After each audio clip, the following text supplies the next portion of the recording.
So basically laser refractive surgery has a different technique, and each technique has their own advantages and disadvantages, but basic principle of all surgery is same, that we remove ultra thin layer and we reshape the cornea, and when the cornea power is changed, it will help us to focus rays on the retina. So basically there are three techniques. One is called surface ablation. Surface ablation means we remove the first layer of the cornea. Cornea has a different layer. So we remove the first layer of the cornea and then we apply laser, which will remove ultra thin layer from the center, and it will reshape the cornea. So suppose patient has a myopia, then these layers are removed from the center and it will kind of flatten the cornea. And suppose if patient has a plus power, then we remove the layer from the periphery, it will steepen the cornea. And suppose patient has a astigmatism also, then we will try to make a surface round. Most of the time patient has a egg-shaped eyeball, and we, by applying laser, we try to make it a round shape. So let us first understand the surface ablation. Surface ablation, we remove the first layer of the cornea and then we directly apply laser. Here the removal of the layer, first layer, has a different technique, and because of that different names are given. Like conventional PRK, we remove the first layer mechanically. By rubbing the instrument, the layer easily comes out. Or you apply alcohol over the surface and that layer you can easily peel off.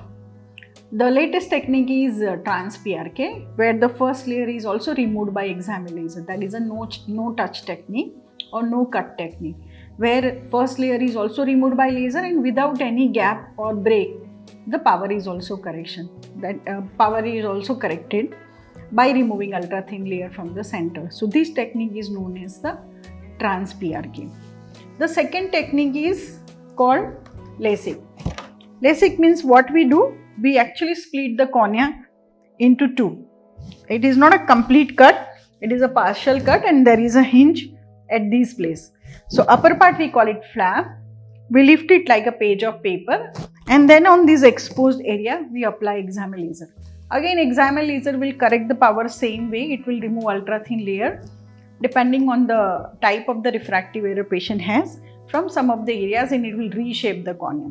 After that, we'll just wash that area and put this flap back. This is known as LASIK. There is no pad, patch, bandage over this cornea after surgery, but we will advise the patient to keep the eyes closed for 24 hours. Now this cut is either made by blade or by another laser called femtosecond laser. So when we do the blade cut surgery, it is called blade LASIK or microkeratome LASIK.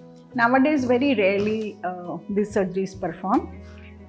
When this cut is made by femtosecond laser, basically there are two laser machines. The first cut is made by femtosecond laser.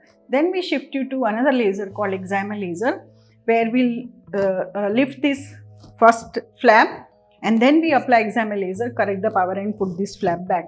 This technique is known as femto LASIK, or you can say blade free LASIK. Third technique is lenticle based surgery. So here what we do, in the LASIK there is a big cut, and what we do in the lenticle surgery, we have reduced that cut. So normal LASIK surgery, it is this big cut and there is a hinge here. Instead of that, in lenticle surgery, the incision is this much only. This whole cut is being avoided. So what we do in the lenticle surgery, there is no examined laser here, only femtosecond laser. The femtosecond laser will separate the layer which we have to remove. As I said, when we are correcting the power, we remove ultra thin layer from the center of the cornea, especially in myopic patient. So when we are doing the lenticle surgery, whatever layer we have to remove, that layer has been separated by the femtosecond laser. How femtosecond laser works? It will produce ultra thin, compactly arranged air bubbles, and because of the air bubble, the layer become loose and you can easily separate or you can easily peel it off. So when the lenticle has been created, to access that lenticle and to remove that lenticle, small incision has been created, which is something like 2 to 4 millimeter in size. So from this incision we go inside, separate the upper plane, separate the lower plane, and then we remove this lenticle from that small incision. That is how the power has been corrected. So normally when we do the laser surgery, in lenticule and in lenticule based surgery or in LASIK surgery, 1 day rest is required, but in PRK surgery little longer rest is required. PRK recovery is little bit slow, that is why the healing time is also little bit slow. Ultimately result of all surgery is same.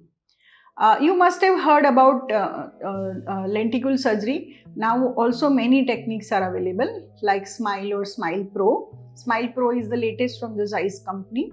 We have also like Clear available from the Zimmer platform. We have also now Silk technique, and another one more technique is going to come in the market shortly, that is ATOS.